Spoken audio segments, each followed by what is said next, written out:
जय माँ भगवती। मो पंडित रुद्रप्रताप पंडा पुणी थे आपण समस्त को स्वागत करुच्ची मोर आउ एक नुआ वीडियो रे। गत वीडियो रे आमे दिव्या कवचरे थिबा 47 श्लोक पर्यंत शिखिथिले। आज एही वीडियो रे आमे 48 श्लोक ठारू 250 श्लोक पर्यंत शिखिबा। तेणु चैनल टी को सब्सक्राइब करी पाखरे थिबा बेल आइकन को प्रेस कर दियंतु, जद्वारा आमर एही प्रकार समस्त वीडियो आपणक पाखक पहुँची जीवो। वीडियोटी को लाइक करी समस्तंक पाखक शेयर कर दियंतु। तेणु डेरी न करी चलंतु शिखिबा 48 श्लोक को।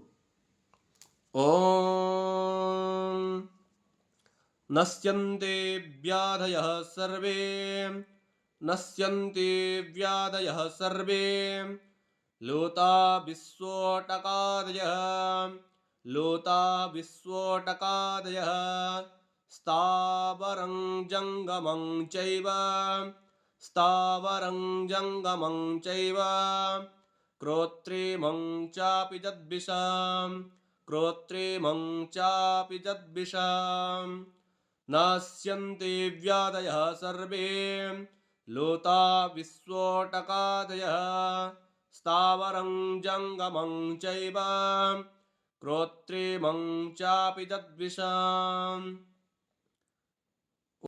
अभिचाराणि सर्वाणि अभिचाराणि सर्वाणि मन्त्रजन्त्राणि भूतले मन्त्रजन्त्राणि भूतले भूचरः खेचराश्चैव भूचरः खेचराश्चैव जलजाश्चोपदेशिकः जलजाश्चोपदेशिकः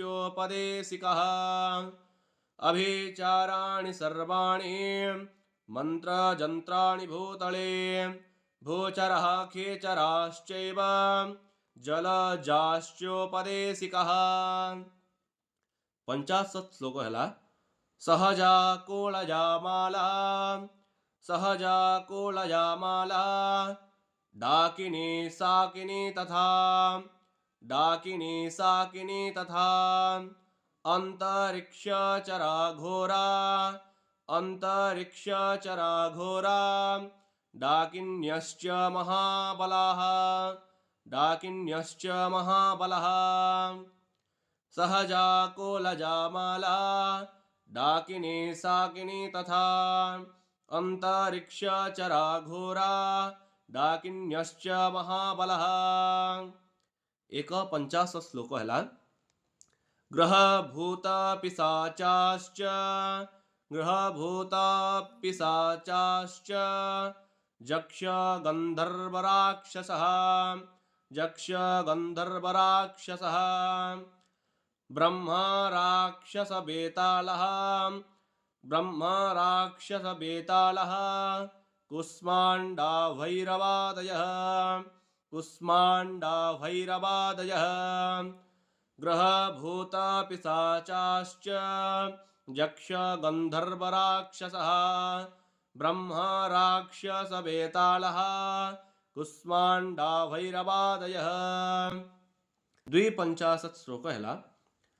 नश्यन्ते दर्शनातस्य नश्यन्ते दर्शनातस्य कवचे हृदि संस्थिते कवचे हृदि संस्थिते मनोन्नतिर्भवेद्राज्ञां मनोन्नतिर्भवेद्राज्ञां स्तेजो वृद्धिकरं परां स्तेजो वृद्धिकरं परां नश्यन्ते दर्शनातस्य कवचे हृदि संस्थिते मनोन्नतिर्भवेद्राज्ञां स्तेजो वृद्धिकरं परां। तेणु आज एतिकी पुणी एक नुआ वीडियो रे आमे दिव्या कवचरे थिबा 53 श्लोक ठारू पुणी शेष पर्यंत शिखिबा। आज एतिकी वीडियोटी को लाइक करी चैनल टी को सब्सक्राइब कर दियंतु, जद्वारा आमर ए प्रकार समस्त वीडियो आपणक निकट को पहुँची जीवो ओ वीडियो को अनेक मात्रा रे लाइक और शेयर करंतु। जय माँ भगवती।